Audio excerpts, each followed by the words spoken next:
Party General Secretary and State President meets with party state leaders and former leaders.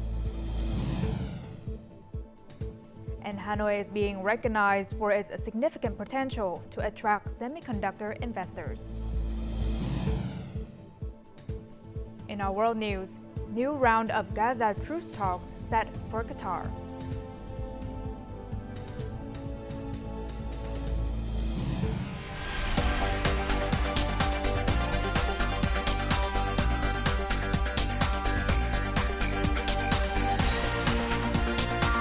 Broadcasting from Hanoi, the capital of Vietnam. VTV News starts right now. Good afternoon. It is 3 p.m. local time and you're tuning in to VTV News. I'm Huynh Chen with the top stories. At the Central Party headquarters, Party General Secretary and State President To Lam presided over a meeting with current and former party and state leaders. The gathering commemorated the 79th anniversary of the August Revolution and National Day on September 2nd. The meeting opened with a moment of silence to honor the late Party General Secretary Nguyễn Phú Trọng, a distinguished leader of the party. Afterwards, Party General Secretary and State President To Lam and attendees discussed the country's socio-economic conditions. Industry, services, and agriculture all experienced growth, while administrative reforms were actively implemented, contributing to the economy and gaining public support. The party and state leader highlighted 4 key tasks: ensuring breakthroughs to realize the 13th Party Congress goals, removing institutional obstacles, implementing social security policies, and continuing the fight against corruption and negative behavior. The party and state leader also expressed hope for continued support and regular feedback from former party and state leaders to further develop the country.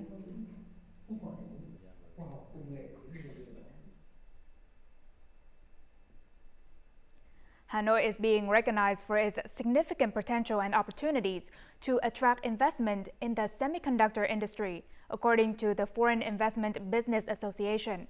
Now, in the past 7 months, Hanoi has continued to draw foreign investors, attracting $1.3 billion in FDI, up 65% compared to the same period last year.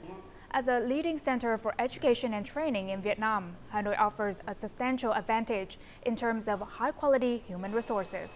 Additionally, the city has a well-established network of high-tech industrial parks, with 11 industrial zones covering nearly 3,000 hectares. 19 foreign companies have signed a memorandum of understanding to establish factories in the V-Ship-Cần Thơ Industrial Park, with a total investment of approximately $200 million. Now, according to representatives of V-Ship-Cần Thơ, these companies hail from the United States, Japan, Singapore, South Korea, Malaysia, and China.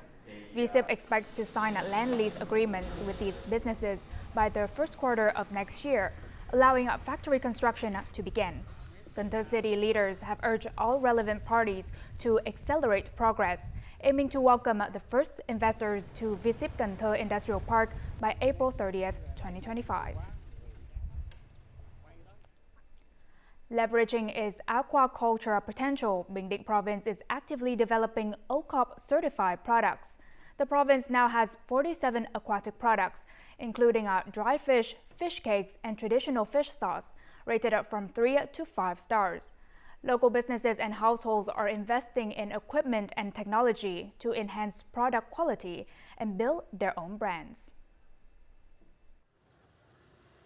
Utilizing the abundant local seafood, Huong Thanh Seafood Production and Trading Cooperative has developed 14 varieties of dried seafood products. To enhance quality, the cooperative registered for OCOP standards and received a 3-star certificate from the Bình Định People's Committee for 6 of its popular products. We prioritize the production stage, focusing first on cleanliness and ensuring that both input and output materials are reliable. Our products are now more versatile and of higher quality compared to before we adopted OCOP standards, which encouraged us to register more products.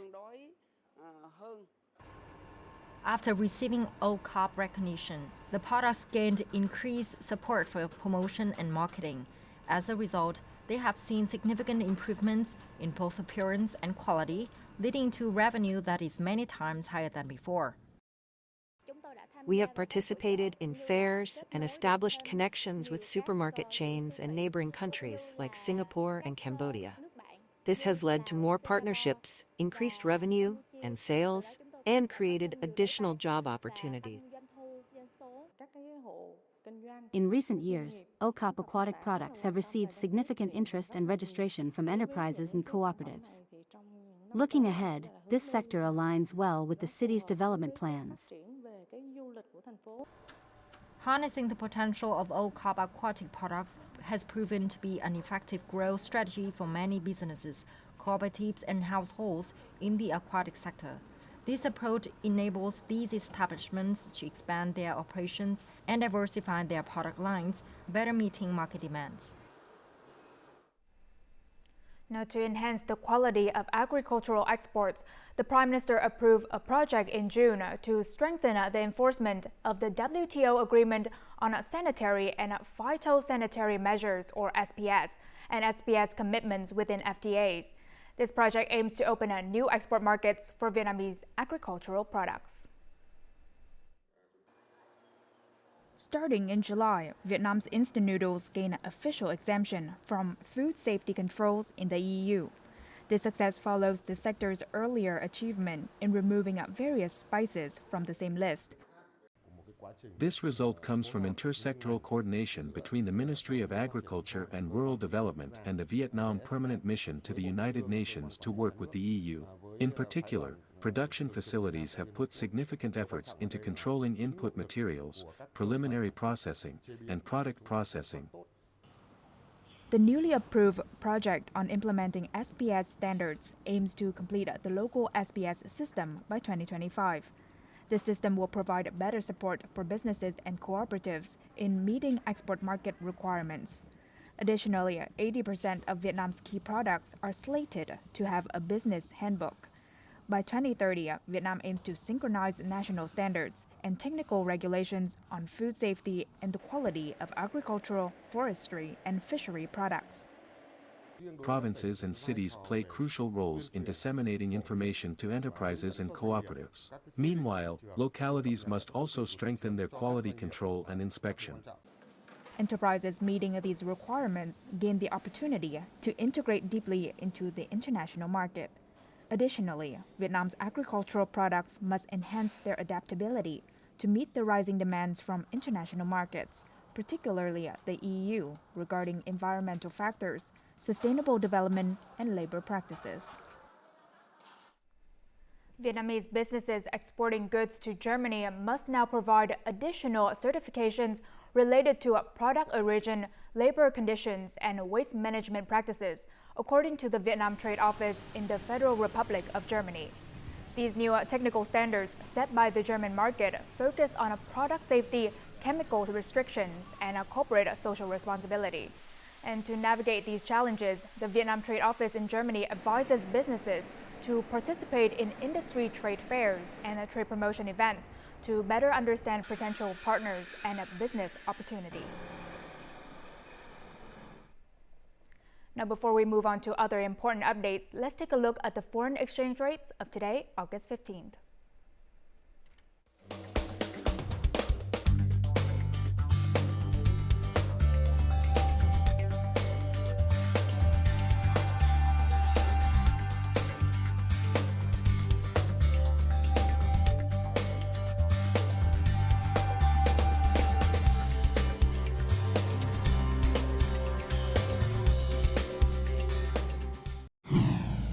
Coming up next on VTV News.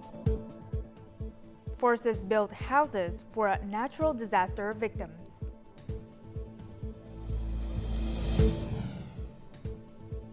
And young artisans turns paper scraps into artworks.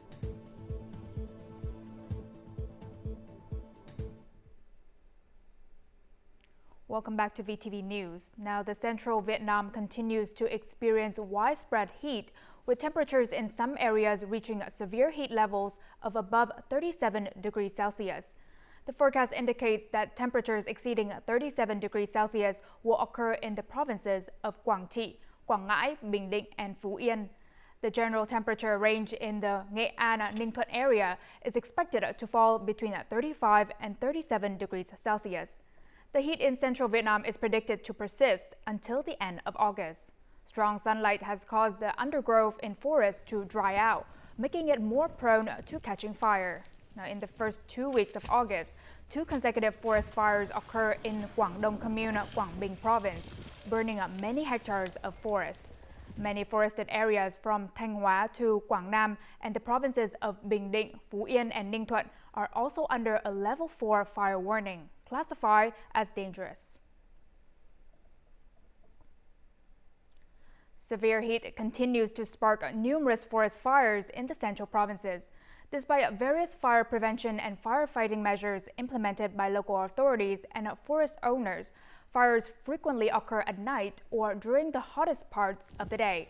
In Quảng Trị, 8 forest fires have damaged nearly 29 hectares since the April 2024 heat wave. The province is still actively applying fire prevention and control measures, even as the heat intensifies. Similarly, Quảng Bình has witnessed 9 forest fires since April, destroying nearly 20 hectares of forest. The causes of many of these fires remain undetermined. During peak heat periods, even a small fire can quickly escalate into a large one, engulfing tens of hectares of forest and potentially causing loss of life.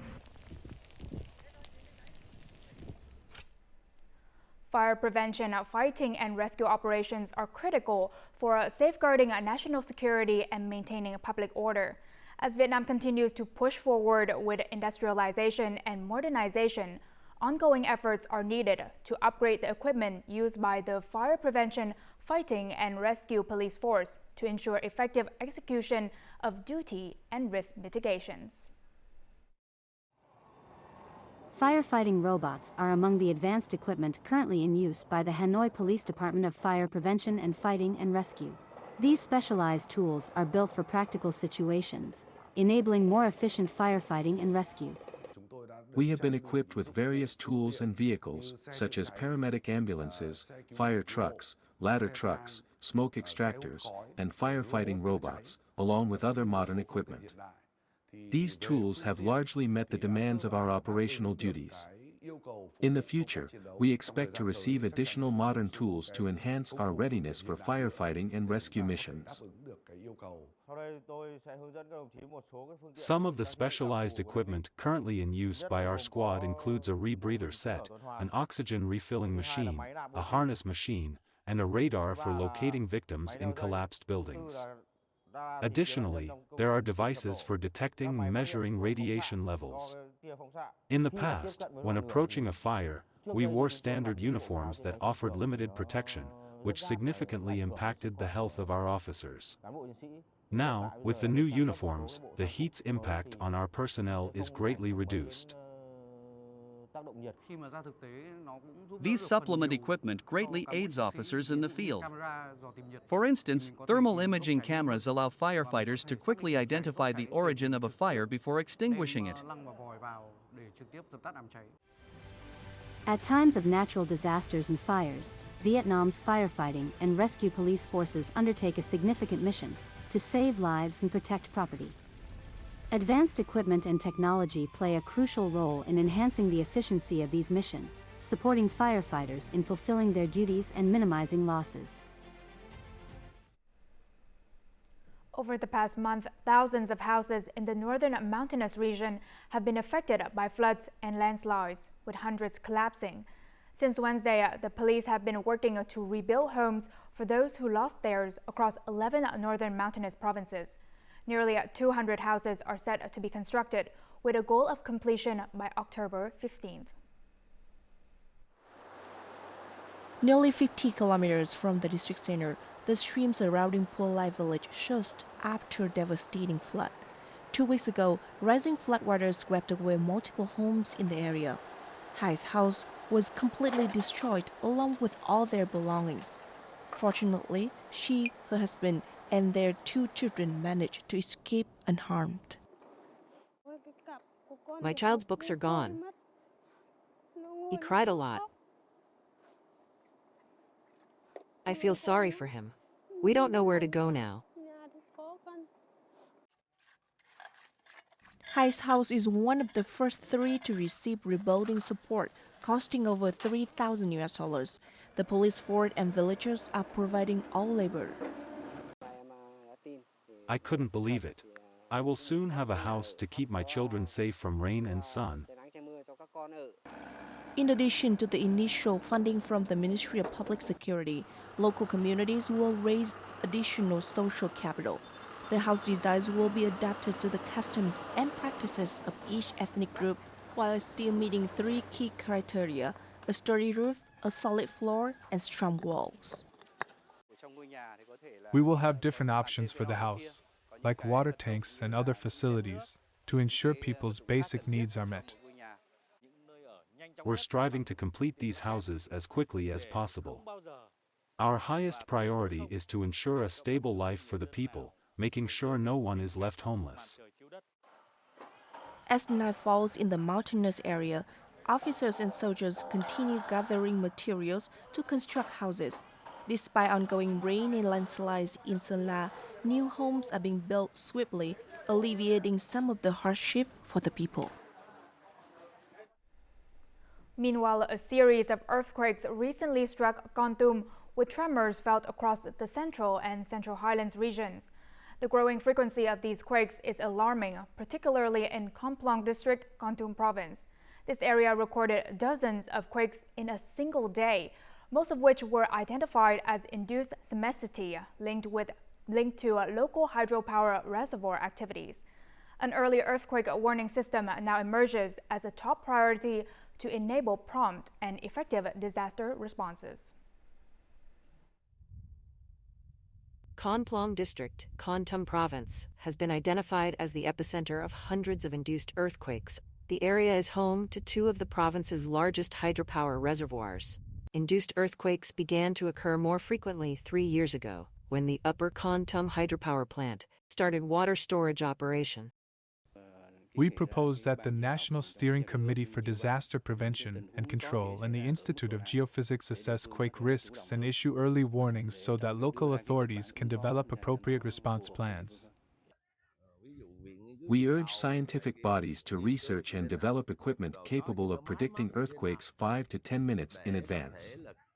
This would allow residents to take proactive measures. Currently, most earthquakes aren't reported until they strike. The areas experiencing earthquakes are also regions with numerous hydropower plants. Enhancing early warning capabilities to help downstream residents brace for impact and minimize damage is now seen as a critical priority. We have installed 6 seismic monitoring stations at the hydropower sites to track ground acceleration. Data from these stations is sent to the Institute of Geophysics for analysis and evaluation. With the rising frequency of earthquakes, there's a dual imperative to safeguard the reservoirs and ensure the safety of downstream communities. Efforts to accelerate digital transformation in rural development are gaining momentum nationwide. In some remote and ethnic localities, local authorities are striving to implement the Smart Village initiative to bridge the digital divide between urban and rural areas. A prime example of this initiative can be seen in Sin Sui Ho village in Phom Tho District, Lai Châu Province. This village, whose entire population is the Hmong ethnic group, has been selected as a pilot smart village. Residents like Vang A Tua and others in Sin Sui Ho have grown familiar with the notification sounds indicating successful payments of forest environmental services. To date, 97% of households in Sin Sui Ho have had personal bank accounts to receive payments and benefits. I find it convenient to receive payments through a bank account. It saves me the trouble of commuting to the commune's office. Since the implementation of the Smart Village initiative, Sin Sui Ho Village has set up a Zalo group chat that includes representatives from all households. This platform serves as a vital communication channel between residents and local authorities. The village chief can simply notify everyone from home instead of going around delivering oral announcements. When the party and state's policies are communicated by the village head, everyone listens and follows accordingly. Despite ongoing challenges related to digital infrastructure and limited digital skills among ethnic communities, local authorities in Sin Sui Ho have been actively expanding the Smart Village initiative to other highland communes in Lai Châu province. To review and promote the program to the villages. We resolve any issues they encounter and rely on educated young people with smartphones to guide others through the process. The villagers find this approach very helpful and fully support the local government's efforts. The practical outcomes of the Smart Village initiative in ethnic communities are contributing to narrowing the digital divide between rural and urban areas and establishing digital governments and digital citizens across the country. While paper crafts often evoke thoughts of Japan's famous origami, in Hoa Thanh Town, Tây Ninh Province, a young artisan is creating intricate works from paper scraps. Mai Quang Tien, fueled by his passion for craft, transformed this humble material into detailed artworks. Over the past 2 years, Tien has consistently refined his works, discarding numerous unsatisfactory pieces along the way. Through persistence and skill, his creations have gradually improved, showcasing his precise craftsmanship. I'm fascinated by miniature figures of houses and other architectural designs in comics or games. Then I began studying them, drawing inspiration from games or comics, and I learned a lot in the process. Tien typically spends 3 to 4 hours on simpler models with fewer details. More complex designs can take up to 2 weeks to complete. He uses different types of paper based on the intricacy of the details required. All products are finished with a base and protective coating to ensure durability and suitability for public display. I don't know much about this art, but I can see how skilled and meticulous he is. It must take incredible craftsmanship to create something like this. I've only seen these characters in games before. I never imagined they could be crafted so vividly with paper. The attention to detail and craftsmanship are remarkable. Tien's small cafe doubles as his art workshop and a platform for sharing his craft with young enthusiasts. In the future, I plan to design my own unique models with traditional costumes.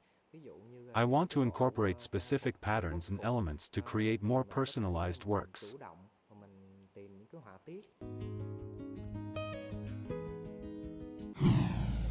Coming up next in our world news. New round of GAZA truce talks set for QATAR.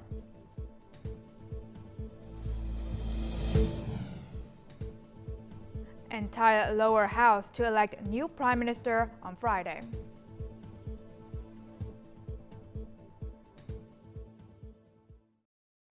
Of Gaza ceasefire negotiations are set to take place in the Qatari capital city of Doha on Tuesday. It is not yet clear if the Palestinian group Hamas will join the high-stakes talks. CIA Director William Burns and White House Coordinator for the Middle East and North America Brett McGurk were also scheduled to represent the U.S. in the Doha talks. Meanwhile, Israel's Prime Minister had confirmed Israel's participation. This round of ceasefire negotiations involves officials and mediators from the U.S., Qatar, and Egypt.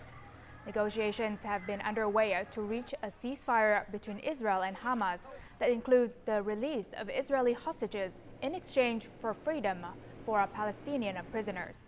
However, mediation efforts have repeatedly stalled due to conflicting ideas. Thailand's House of Representatives will convene on August 16 to elect a new prime minister after the dismissal of Prime Minister Srettha Thavisin by the Constitutional Court. The election will take place at 10 a.m., the Thai parliament said in a statement. The ruling coalition will hold a meeting on August 15 to choose its candidate. And according to Thai parliamentary rules, a candidate nominated as prime minister must win the support of more than half of the House of Representatives, which currently has 493 members. Deputy Prime Minister and Minister of Commerce Phumtham Wechayachai will become the interim Prime Minister.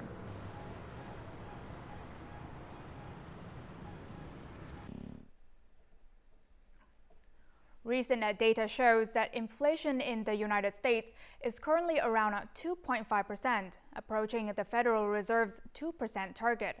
However, experts note that the pace of inflation reduction remains slow in certain sectors. This trend has significantly impacted the living conditions of thousands. Our report from Allentown, one of the 3 largest cities in Pennsylvania. Non-profit organization New Bethany provides comprehensive programming to help underprivileged individuals and families maintain self-sufficiency. Over the past 2 years, New Bethany has seen the number of people relying on food banks double.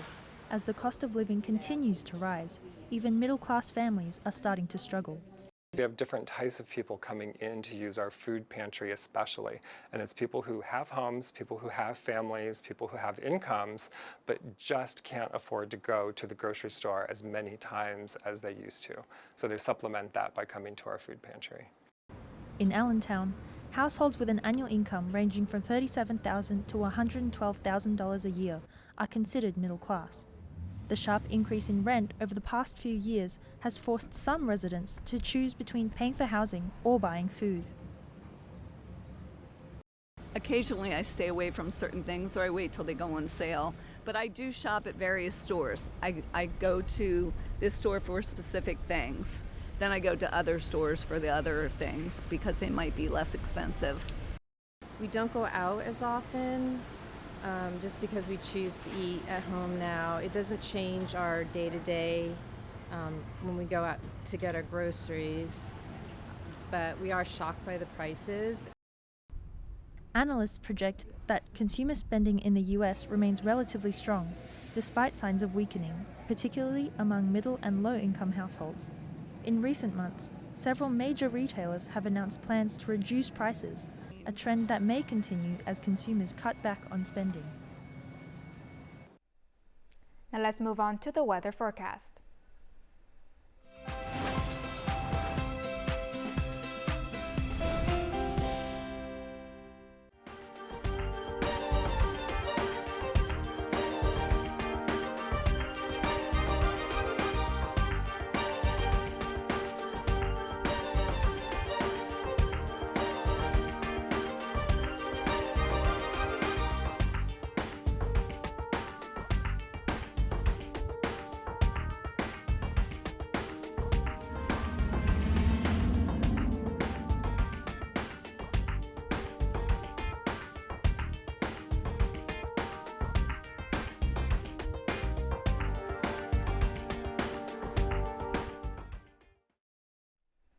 And that's all the news we have for this hour. To rewatch our program, you can download our mobile app VTVgo or check out our YouTube channel VTV4Go. Thank you for watching and see you next time.